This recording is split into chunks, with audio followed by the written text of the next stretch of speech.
우리 다 같이 일어나서 하나님의 말씀 받도록 하겠습니다. 요한복음 3장 31절에서 36절까지 말씀입니다. 우리 다 같이 한 목소리로 합독하겠습니다. 위로부터 오시는 이는 만물 위에 계시고 땅에서 난 이는 땅에 속하여 땅에 속한 것을 말하느니라. 하늘로부터 오시는 이는 만물 위에 계시나니 그가 친히 보고 들은 것을 증언하되 그의 증언을 받는 자가 없도다. 그의 증언을 받는 자는 하나님이 참되시다는 것을 인쳤느니라. 하나님이 보내신 이는 하나님의 말씀을 하나니 이는 하나님이 성령을 한량없이 주심이니라. 아버지께서 아들을 사랑하사 만물을 다 그의 손에 주셨으니 아들을 믿는 자에게는 영생이 있고 아들에게 순종하지 아니하는 자는 영생을 보지 못하고 도리어 하나님의 진노가 그 위에 머물러 있느니라. 오늘 우리에게 주신 하나님의 말씀입니다. 말씀을 주신 하나님께 감사드립니다. 아멘. 자리에 앉으시겠습니다. 잠깐 기도하겠습니다. 진리의 성령께서 이 자리에 오셔서 우리의 눈을 열어 주옵소서. 당신의 교회와 당신의 사역 가운데 담긴 더 깊은 사랑을 우리로 보게 하여 주옵소서. 지혜의 성령께서 우리 가운데 오셔서 교회로 우리로 사랑과 순종의 은사를 배우게 하여 주옵소서. 깨닫게 하시는 성령께서 오늘 우리에게 들려주시는 이 말씀이 하나님의 생명의 말씀 되게 하여 주옵소서. 말씀으로 이 땅에 오신 예수님 이름으로 기도합니다. 아멘.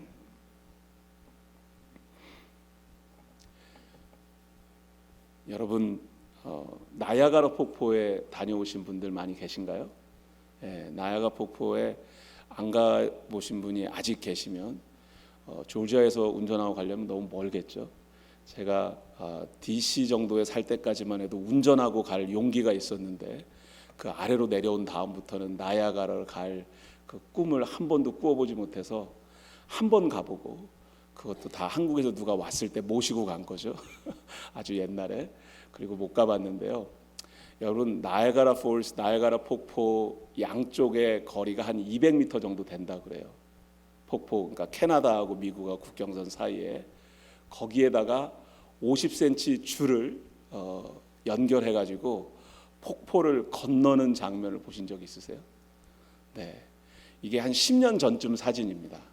10년 전쯤 사진인데 아무튼 이 줄타기의 명인 정도 되는 이 패밀리가 그 줄타기를 뭐 제너레이션 투 제너레이션 몇 세대에 걸쳐서 했던 그 한 분이 12년 전에 나야가라 폭포를 지나가는 장면을 사진으로 찍은 겁니다.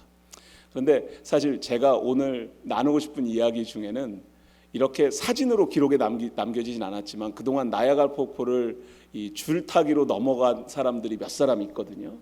그 중에 한 사람이, 그러니까 수십 년 전 이야기여서 이 사진의 기록 같은 게 제가 찾을 수가 없는데 그 줄타기 명인이 이 나야가라 폭포를 줄을 놓고 지나가면서 그냥 자기 손이나 아니면 저 줄로 자기가 들고 있는 것으로 균형을 잡는 게 아니라 자기 앞에 작은 이 손수레 같은 거 있죠. 짐 우리 옮기는 거 같은 거 그거를 거기 위에다 올려놓고 그걸 밀고 가면서 이 나야가라 폭포를 다 지나간 적이 있었다고 합니다. 근데 양편에서 200m 정도 되니까 양쪽에서 다 이 줄타기 하는 명인이 잘 나야가라 폭포를 지나가는지 보고 사람들이 양쪽에서 다 보고 있었으니까요. 한쪽 편을 건너가서 다시 이 줄타기 하던 사람이 그 반대편에 있었던 사람들에게 물어봅니다. 여러분, 제가 다시 이제 이 줄을 타고 다시 돌아갈 텐데 여러분 제가 그거를 할 수 있다고 믿으십니까? Do you believe I can do it? 이렇게 막 물어봤어요. 그랬더니 사람들이 Yes, you can do it 이러고 전부 다 막 리스폰스를 하는 거예요. 그러니까 이 사람이 그런데 손수레를 앞에다 끌고 왔다고 그랬잖아요. 그러면 혹시 여러분 중에 이 손수레 앞에 타고 저하고 같이 건너가실 분이 있습니까? 이렇게 물어봤대요. 그랬더니 사람들이 뭐라고 대답을 했을까요? Yes, I can do it 라고 얘기한 사람이 단 한 사람도 없었다는 거예요.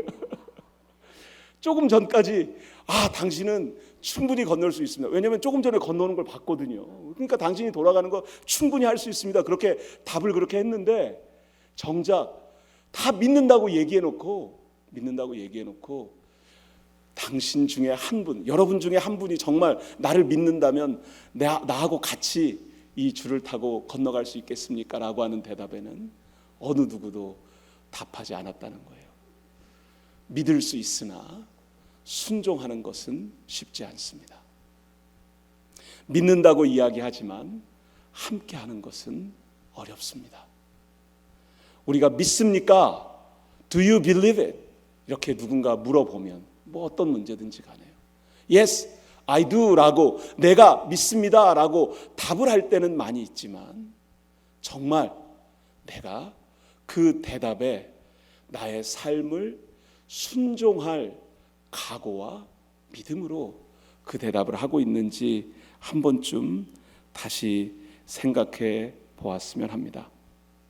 여러분, 오늘 저와 여러분이 읽은 말씀에 맨 마지막 36절 말씀이 우리가 잘 알고 있는 말씀이면서도 사실은 잘 기억하는 말씀은 아닙니다.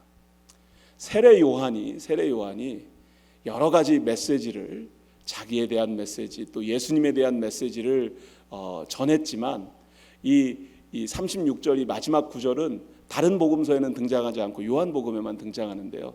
우리 36절 말씀 다시 한번 읽어볼까요? 시작. 아들을 믿는 자에게는 영생이 있고 아들에게 순종하지 아니하는 자는 영생을 보지 못하고 도리어 하나님의 진노가 그 위에 머물러 있느니라. 아멘. 아들을 믿는 자에게는 영원한 생명이 있다. 너무나 저희가 잘 아는 말씀이죠. 아들에게 순종하지 아니하는 자는, 여기서 믿지 아니하는 자는 그런 표현을 사용하지 않고 순종하지 아니하는 자는 이런 표현을 사용했네요. 제가 다른 번역들을 비교해 봐도 does not obey, disobey, 이 순종하지 않는다는 이 표현을 정확하게 번역을 했더라고요. 그러니까 이게 우리가 믿음의 반대말이 무슨 말이냐, 믿음의 반의어, 반대말을 우리가 찾는다고 하면 사전적으로는 불신이라고 하는 단어를 사용하기도 하고요. distrust, 신뢰할 수 없는 이라고 하는 단어를 사용하기도 합니다. 그런데 믿음의 반대말이 불순종이라고 하는 생각은 우리가 별로 하지 않는 것 같아요.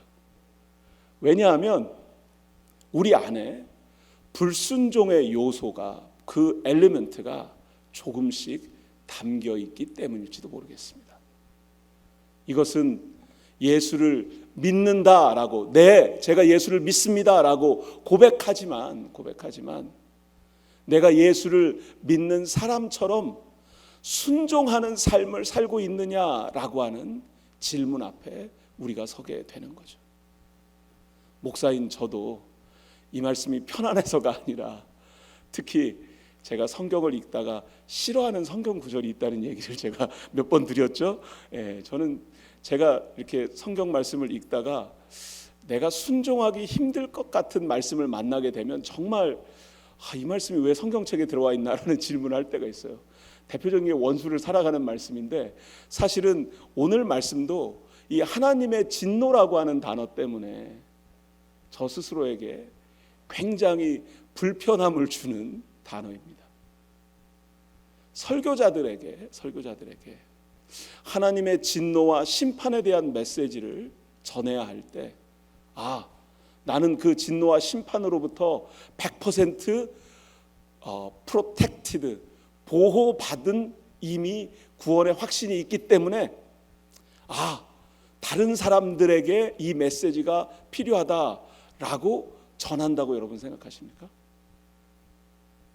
물론 신학자들 중에, 목회자들 중에 신학적으로, 신앙적으로 아니면 또 믿음의 실천의 부분에서 전혀 그런데 거리낌이 없는 훌륭한 목회자들, 설교자들도 많이 있겠죠.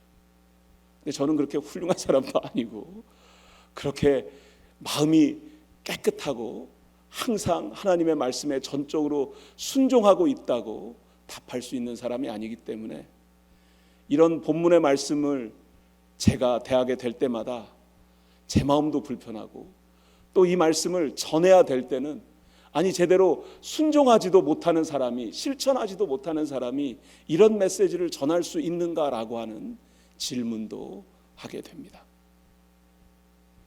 믿는 자에게는 영생이 있다라고 하는 이야기, 너무 좋은 말씀이죠. 그런데 순종하지 않는 사람에게는 영생이 약속되지 않았고 하나님의 진노가 그 위에 머물러 있다는 이 말씀은 저에게 참 힘들고 어려운 성경 구절입니다. 여러분, 조나단 에드워드에 대해서 설교자들이 종종 이야기하죠. 조나단 에드워드가 언제적 사람이냐면요, 몇 년도에 태어났다? 1703년도에 태어났습니다. 그러니까 300년 전 사람입니다. 정말 똑똑한 천재 소년이었습니다. 14살에 예일대학에 입학합니다. 4년 만에 최우등상을 받고 졸업합니다. 그리고 예일대 신학대학원에 바로 들어가서 2년 동안 신학 수업을 받습니다. 그리고 나서 설교자가 되는데 자기 외할아버지가 목회하던 교회에 가서 그 교회 처음에는 아마 부교육자처럼 아주 젊은 목회자였으니까 설교를 했었던 그 교회에서 29년 동안 목회를 합니다. 이 조나단 에드워드를 가장 유명하게 한 설교가 있습니다. 책으로 원래 나오지 않았던 설교, 하나의 설교 원고가 팜플렛처럼 전해지던 것들이 나중에 조나단 에드워드의 설교 중에 출판되지 않은 것들을 묶어서 나중에 책으로 나온 그 설교 중에 하나가 여러분도 잘 알고 있는 제목입니다. 무슨 제목이냐? 그 앞에 겁니다. 진노한 하나님의 손에 붙들린 죄인들이라는 설교 말씀입니다. 진노한 하나님의 손에 붙들린 죄인들. 이 설교는 사람들의 선행과 건강으로 우리가 지옥으로 떨어지는 것을 절대로 막을 수 없다. 하나님의 진노는 마치 큰 댐을 세워 막아놓은 저수지와 비슷하다. 그러나 그 진노의 화살은 이미 활시위에 걸려 있다.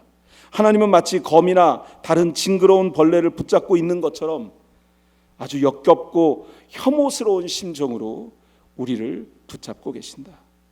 그럼에도 불구하고 아직 우리가 지옥불에 떨어지지 않은 이유는 오직 하나님의 손이 우리를 붙들고 있기 때문이다. 지금까지 하나님은 우리를 불쌍히 여기고 계신다. 그리스도 밖에 있거나 아직 그에 대한 확신이 없는 사람들은 지옥 구덩이 위에서 하나님의 손에 붙들려 있는 우리의 모습을 발견해야 한다. 이런 내용들이 담겨져 있습니다. 이런 설교를 제가 언제 해봤는지 기억도 나지 않습니다. 저는 사실 진노한 하나님의 손에 붙잡힌 죄인들. 그런데 그 설교의 맨 마지막 구절에서 조나단 에드워드 목사님이 창세기 19장 17절 말씀의 후반부 말씀을 이렇게 선포합니다. 도망하여 생명을 보존하라. 돌아보거나 들에 머물지 말고 산으로 도망하여 멸망함을 면하라. Flee for your lives.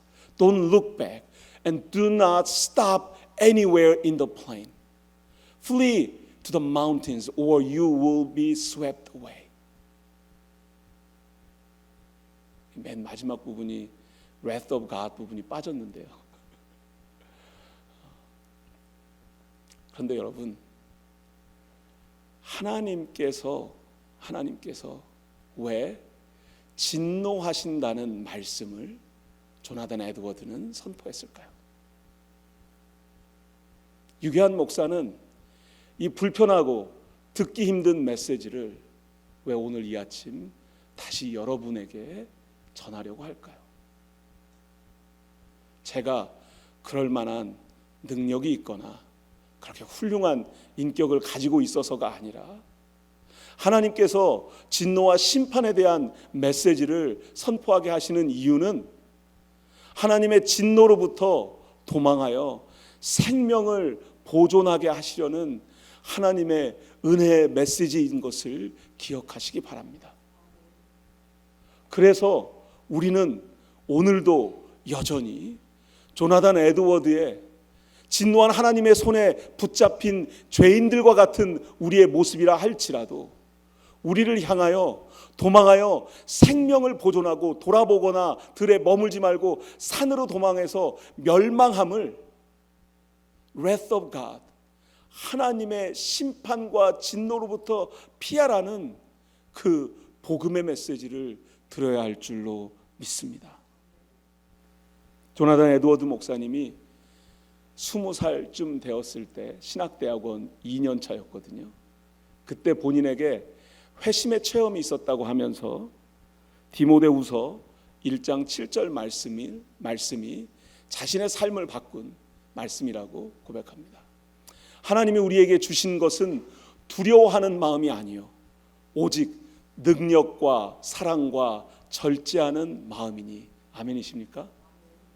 하나님이 우리에게 주신 것은 두려워하는 마음이 아니요 오직 능력의 마음, 사랑의 마음, 절제하는 마음, 성령이 내주하시고 성령이 나를 지배하시고 성령이 나를 컨트롤, 조절, 통제하시고 성령께서 나의 삶을 주장하시는 그런 삶이 우리에게 하나님께서 원하시는 삶이라고 깨달아진 거예요.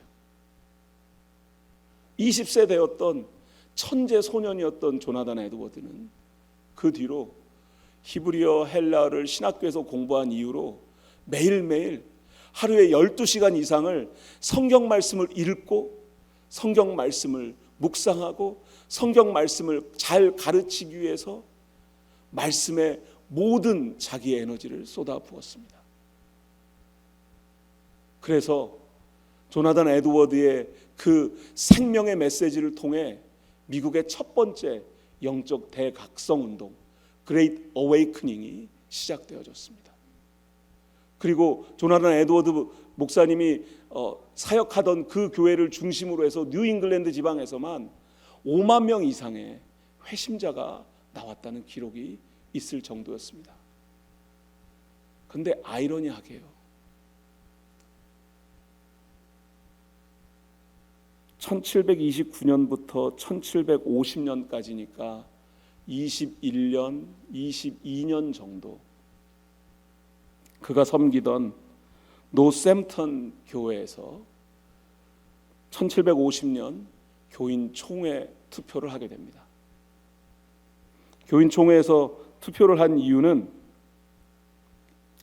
조나단 에드워드 목사님의 그 메시지가 교회 교인들을 아주 불편하게 할 뿐만 아니라 영적 대각성 이후에 교회 안에서 구원받지 못한 자를 가시적인 징표로 구분해내고자 하므로 가시적 교회와 비가시적 교회의 구분을 사랑으로 접근해야 된다고 가르치던 교회의 입장에 반대된다고 판단했기 때문입니다. 진노와 심판에 대한 메시지가 너무 자주 선포되었던 모양이에요. 22년 동안 사역하던 교회에서 교인 총회에서 투표를 했는데요. 230대 23으로 조나단 에드워드 목사의 사임이 결정되었습니다.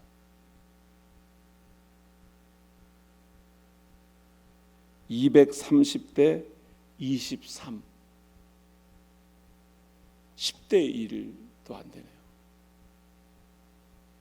조나단 에드워드와 같은 말씀 붙잡고 말씀에 순종하고 말씀대로 살아야 된다고 이야기하던 설교자가 20년 이상 가르치고 도전하고 그리고 교인들을 말씀으로 훈련시켰어도요,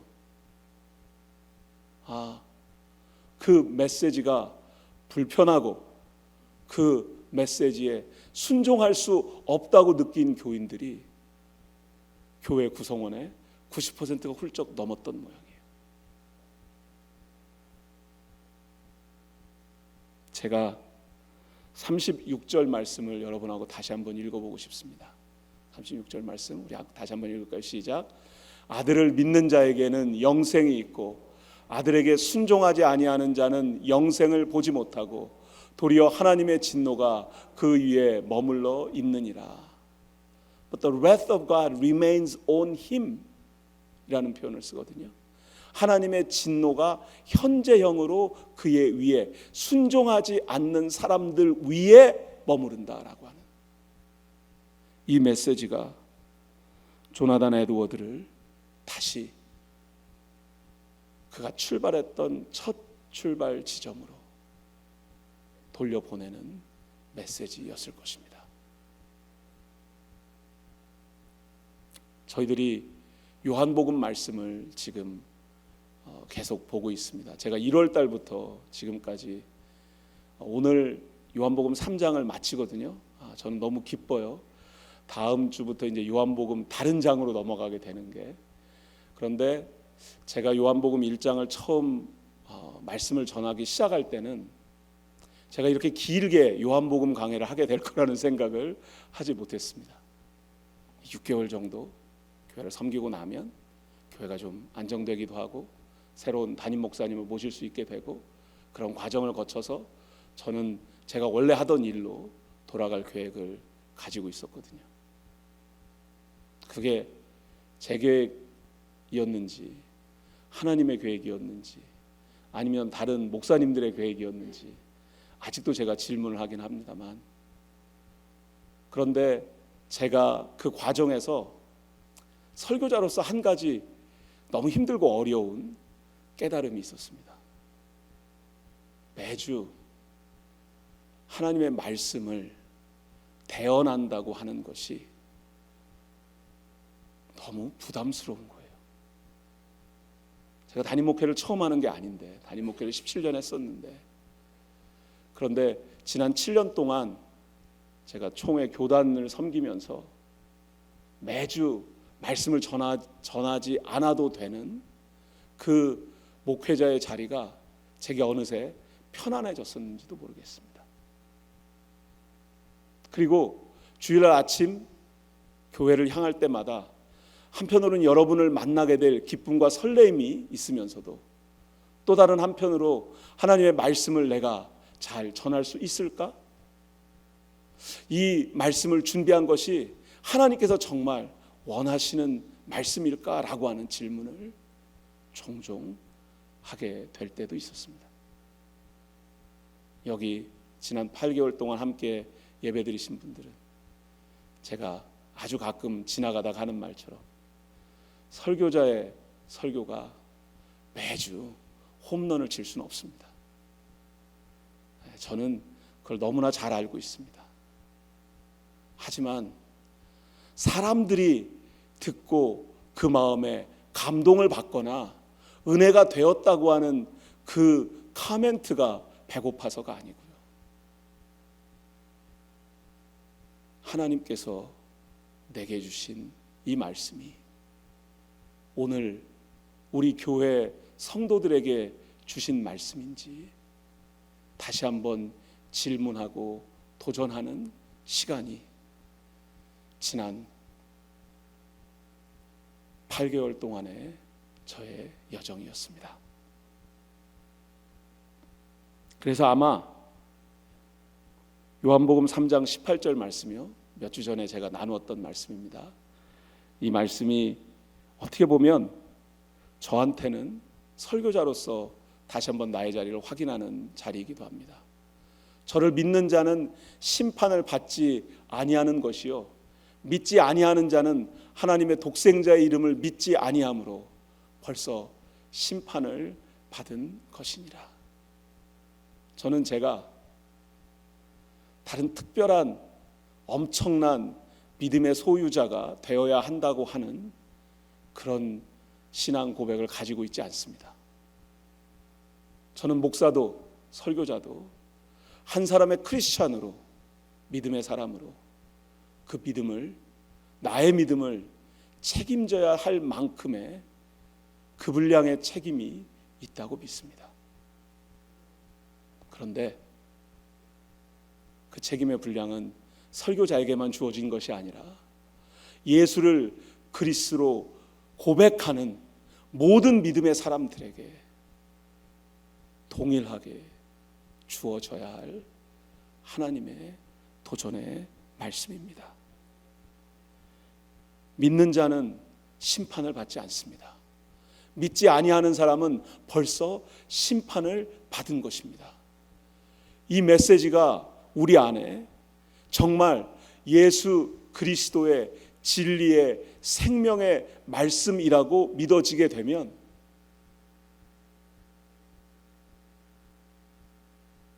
내 주위에 있는 사람들을 다시 한번 돌아보게 됩니다. 예수를 믿는지 믿지 않는지, 하나님의 독생자의 이름을 믿는지 믿지 않는지, 하나님의 아들 독생자 예수 그리스도를 구주로, 세이비어로 나의 영혼을 다시 살리시는 분으로 고백한다면 그 말씀에 순종하는지 순종하지 않는지, 매주일 제단에 서게 될 때마다 두렵고 떨리는 마음으로 서게 됩니다. 예수를 믿는 것, 예수를 그리스도로 고백하는 것, 입술로 선포하는 것은 어렵지 않으나 내 삶의 자리에서 주님께서 이 나야가라 폭포와 같은 인생길에 이 줄에 네 힘과 경험으로 네가 이 줄을 다리를 건너가야 된다도 아니고 전적으로 나를 의지해서 너에게는 아무런 선택의 권한도 능력도 자유도 주어지지 않고 온전히 이 손수레 안에 가만히 있어야 된다고 하는 그 도전 앞에 믿는다고 하는 것이 쉽지 않다는 사실을, 말씀에 순종한다고 하는 것이 그렇게 쉽지 않다는 사실을 다시 한번 고백하게 됩니다. 그래서 오늘 말씀을 31절부터 다시 한번 살펴보면서 오늘 말씀에서 우리가 찾아야 될 교훈들을 간단히 살펴보기를 원합니다. 31절 말씀 우리 함께 읽겠습니다. 시작.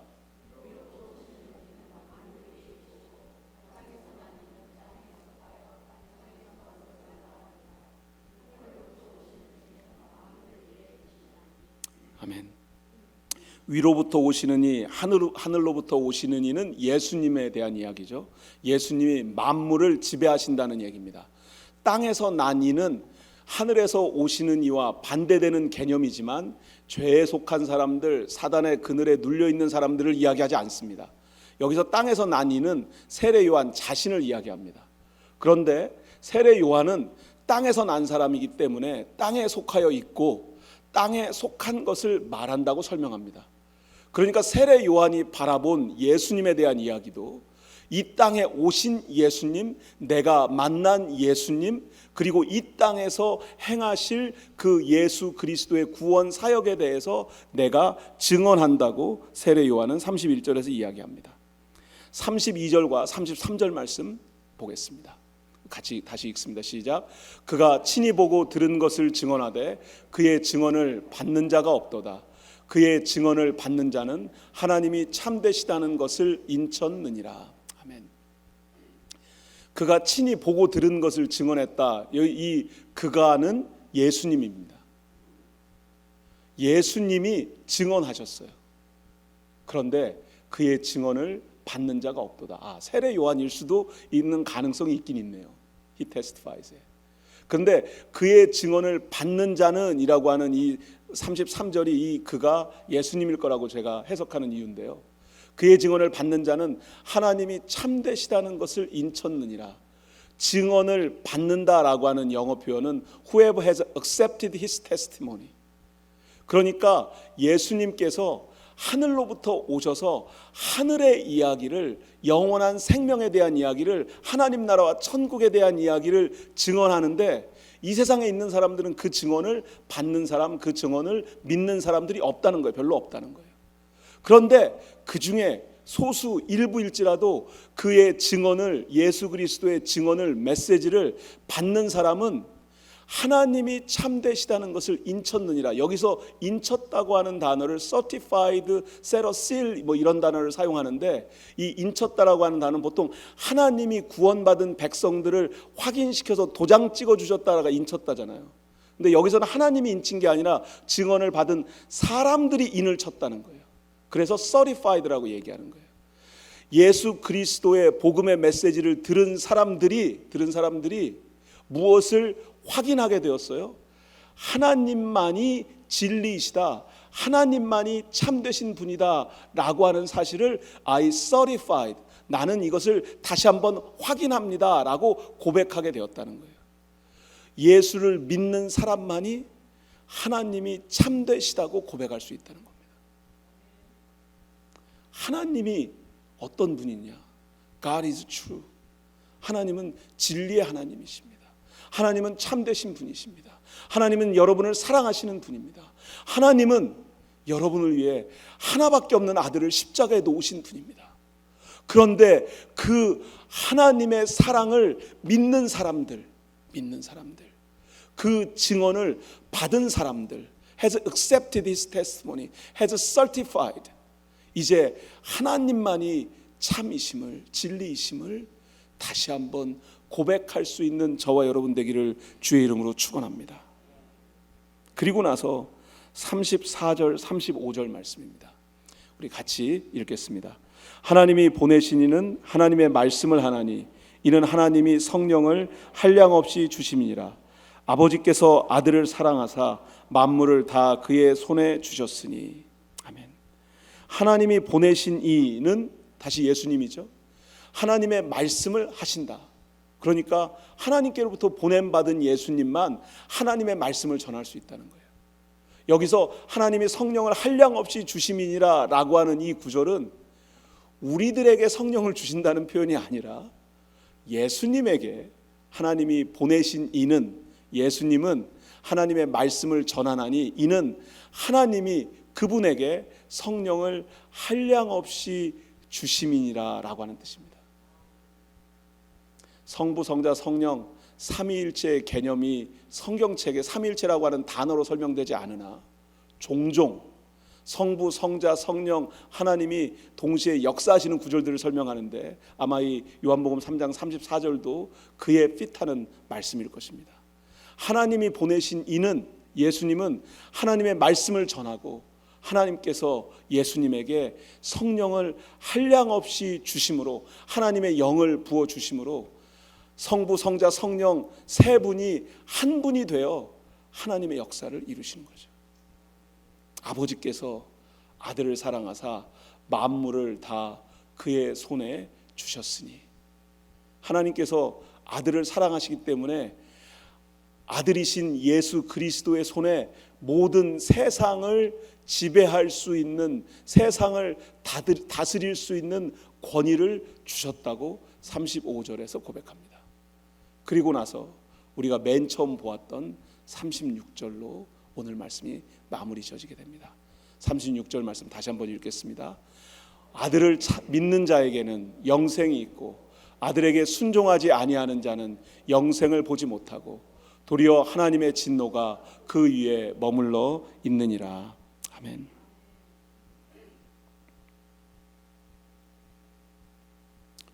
(36절) 하반절에 하나님의 진노가 그 위에 머물러 있느니라 하는 말씀은 하나님의 공의와 심판을 강조하는 구절이지만 우리는 이 구절을 통해 하나님의 심판을 어느 누구도 피할 수 없으나 하나님은 공의로우신 분이기 때문에 단순히 심판하는 것을 의미하는 것이 아니라 하나님께서 죄를 미워하시고 그로 인해 인류가 고통받는 것을 원치 않으심을 보여주고 있습니다. 왜 순종하지 않는 사람을 가만히 두지 않고 하나님의 진노가 그 위에 현재형으로 머물러 있을까요? 우리는 하나님의 진노가 그 위에 머물러 있다라고 하는 이 구절을 읽으면서 이 구절에 그냥 쓰여 있는 문맥의 그 껍데기만 읽고 예수 안 믿는 사람들한테는 항상 하나님의 진노와 심판이 그 머리 위에 있으니 그 사람들은 구원받을 가능성이 전혀 없겠구나, 뭐 이런 식으로 이 말씀을 읽고 지나가려고 할 때도 있습니다.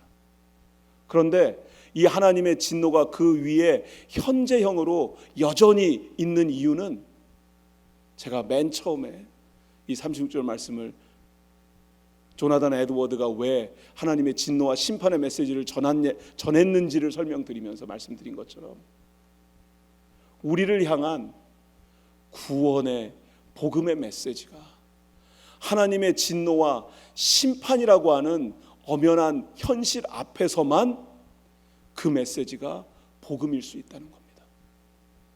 진노와 심판이 예상되어 있는, 예정되어 있는 삶의 길을 우리는 걸어가고 있기 때문에 그 하나님의 진노와 심판으로부터 풀리 도망칠 수 있는 유일한 길은 예수를 그리스도로 고백하는 것입니다.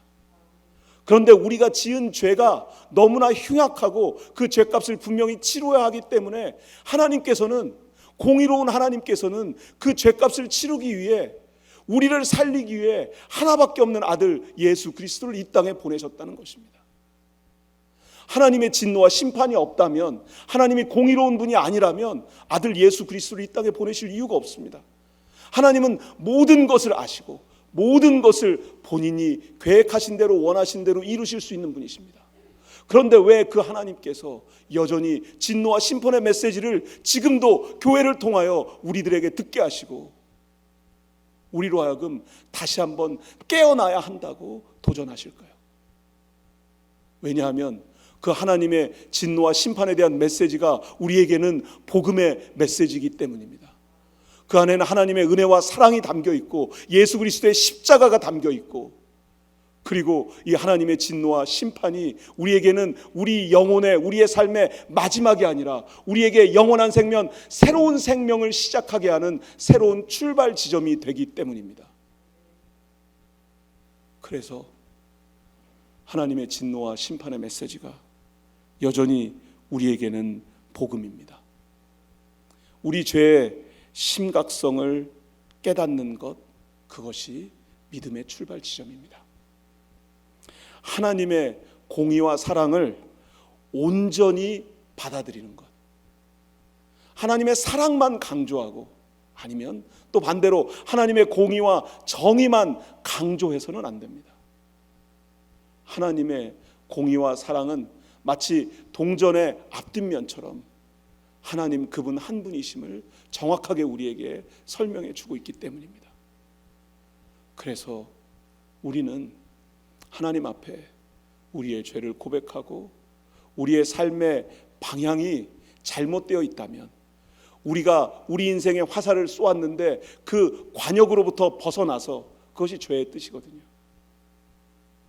우리가 당연히 쏘아야 할 인생의 목적과 방향을 잃어버리고 그 관역을 벗어난 우리의 삶의 자리에서 다시 삶의 방향을 바꾸어서 하나님을 향하는 것, 그것이 회개죠.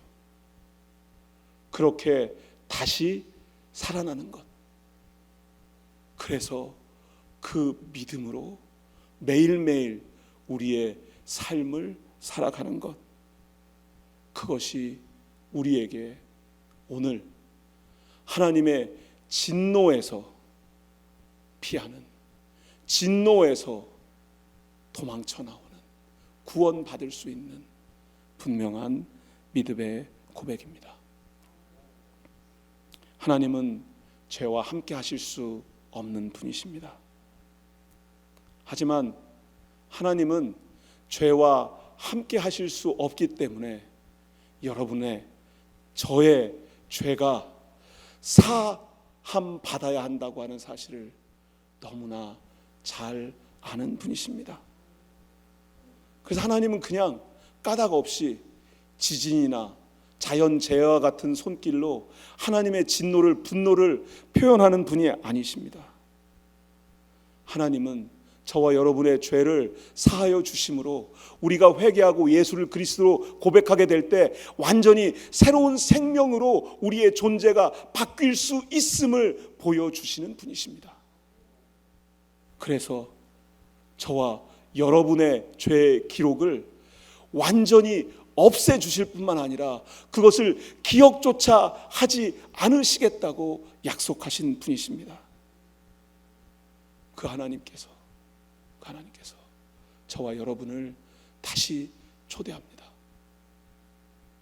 믿음의 자리로, 순종의 자리로, 진리의 말씀만을 붙잡고 진리의 말씀만을 따라서 진리의 말씀을 따라 순종하는 삶을 살겠다고 오늘 이 아침 다시 한번 하나님 앞에 결심할 수 있는 저와 여러분 되기를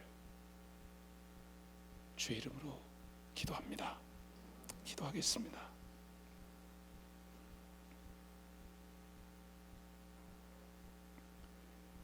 우리를 끝까지 사랑하시는 하나님,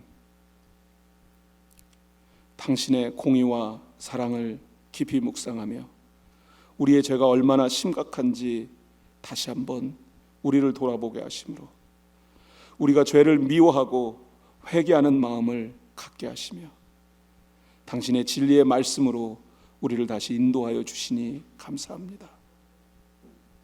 당신은 우리의 죄를 보시고 진노하실 수 있지만 우리의 회복을 위해 진노의 메시지를 복음의 메시지로 바꾸어 주심을 믿습니다. 이제 진리의 말씀에 순종하며 나아가겠습니다.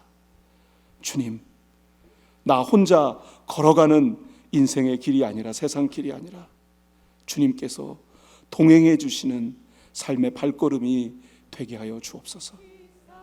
진리의 말씀으로 이 땅에 오신 예수님 이름으로 기도합니다. 아멘. 주님을 볼 때 모든 시선을 주님께 드리고 살아계신 하나님을 느낄 때 내 삶은 주의 역사가 되고 하나님이 일하기 시작하네.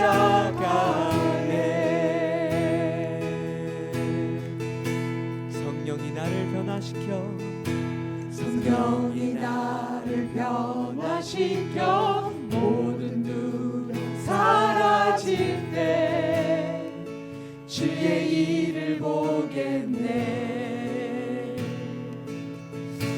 황폐한 땅 한가운데서 주님 마음 알게 되리. 주님을 볼 때 모든 시선을 주님께 드리고